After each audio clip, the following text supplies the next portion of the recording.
நான் ஏற்கனவே ப்ரீவியஸ் வீடியோவில் சொல்லியிருந்தேன் எல்லாரும் சேர்ந்துட்டு திவ்யாவை அட்டாக் பண்ணலான்னு சொல்லி பிளான் பண்ணியிருப்பாங்கன்னு. ஏன்னா அரோரா, திவ்யா அண்ட் சாண்ட்ரா 3 பேரும் ஒரே பாயிண்ட்ஸ் அப்படின்னு சொல்லிட்டு.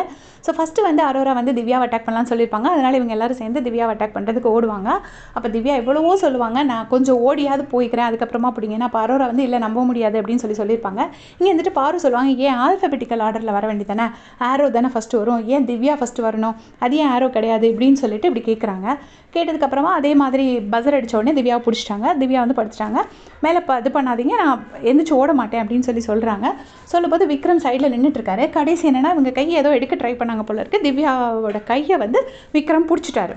2 கையும் பிடிச்சிட்டாரு. பிடிச்சதோட அவர் விட்டுருக்கணும். அவர் என்ன பண்ணியிருக்காரு, திவ்யாவோட தலை மேலே தலையை அப்படியே சாய்ச்சி வச்சு, நீங்கள் அந்த போஸை பார்க்கணும், நான் தம்ப்நெயில் பிக்சரில் வச்சுருக்கேன், வீடியோவில் இருக்குது பாருங்கள். அவர் இப்படி வச்சுருக்காரு. எனக்கே ஒரு நிமிஷம் ஒரு மாதிரி ஆடாக இருந்துச்சு, இது எதுக்கு இப்படி வச்சுருக்காரு அப்படின்னு சொல்லி. டக்குன்னு வந்துடுச்சு, மண்டை மேலேருந்து தலையெடுங்க அப்படின்னு சொல்லிட்டாங்க. திவ்யா ரொம்ப அசிங்கமாக போச்சு விக்ரம்க்கு. டக்குன்னு எடுத்துட்டாரு. அது ஒரு தேவையில்லாத போஸ்ட். நான் பொண்ணு பையன்லாம் பார்க்கல, அட்டாக் பண்ணுறதும் எதுவுமே தப்பு இல்லை. பட் அதை நீங்கள் பார்த்தா உங்களுக்கு தெரியும். மண்டை மேலேருந்து தலையெடுங்க அப்படின்னு சொல்லிட்டாங்க. டக்குன்னு எடுத்துட்டாரு.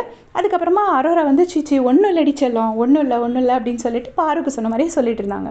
அப்போ திவ்யா சொன்னாங்க, உங்களெல்லாம் வச்சு சோறு சமைச்சு போட்டதுக்கு உங்களால் என்ன பண்ண முடியுமோ அதை பண்ணிட்டீங்க.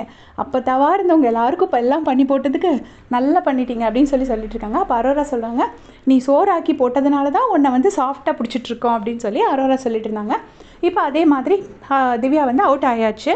அவுட் ஆனதுக்கப்புறமா என்னாச்சுன்னா, அடுத்தது யாருங்கும் போது விக்ரம் சொல்வார், நம்ம சாபுத்ரி போடலாம் அப்படிம்பாரு. சாபுத்ரி போடலாம் அப்படின்ன உடனே அது ஏன்னா அப்படி போடுறதா ஃபஸ்ட்டே தானே போட்டிருக்கணும், திவ்யாவும் இருக்கும்போது தானே போட்டிருக்கணும். திவ்யாவை ஃபஸ்ட் அவுட் பண்ணிவிட்டு அரோராவுக்கும் சாண்ட்ராவுக்கும் சாபுத்ரி போடலாம் அப்படின்னு சொல்கிறாங்க. உடனே வந்துட்டு அப்புறம் என்ன நினச்சாரோ தெரியல, சரி சாண்ட்ரா அப்படின்றாங்க. உடனே சாண்ட்ரா சொல்கிறாங்க, தெரியுமே என்னை தான் சொல்லுவீங்கன்னு தெரியுமே அப்படின்னு சொல்கிறாங்க. ஏன்னா அவரும் அரோராவும் ஃப்ரெண்ட்ஸ் இல்லை, ஸோ சாண்ட்ரா அப்படின்னு.